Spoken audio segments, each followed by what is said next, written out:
Hello and welcome to Medical Dialogues. I am Dr. Bhumika. Here is what I bring to you from the world of medicine. Simple habits, big impact. Study reveals keys to mental health wellness.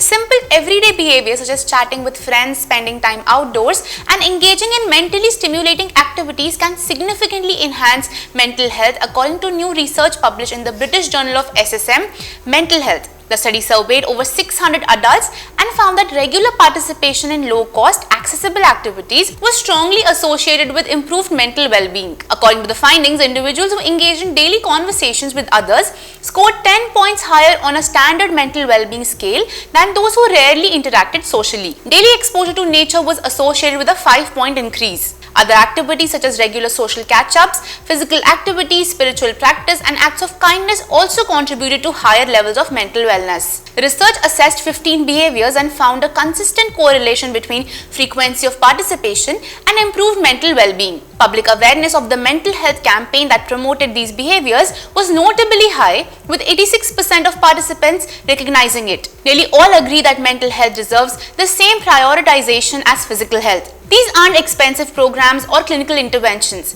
They are behaviors that are already part of many people's lives and can be easily encouraged through public health messaging, said lead researcher Professor Christina Pollard. Regular connections with others, even a daily chat, can make a measurable difference to how people feel.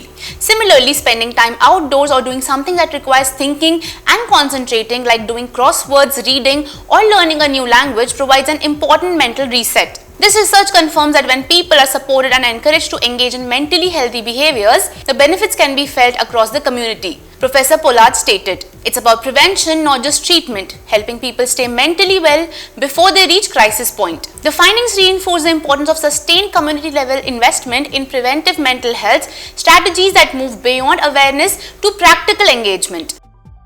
Thank you for watching Medical Dialogue. Stay tuned for more such updates. Never miss a medical update from Medical Dialogues. Like, subscribe, and press the bell icon.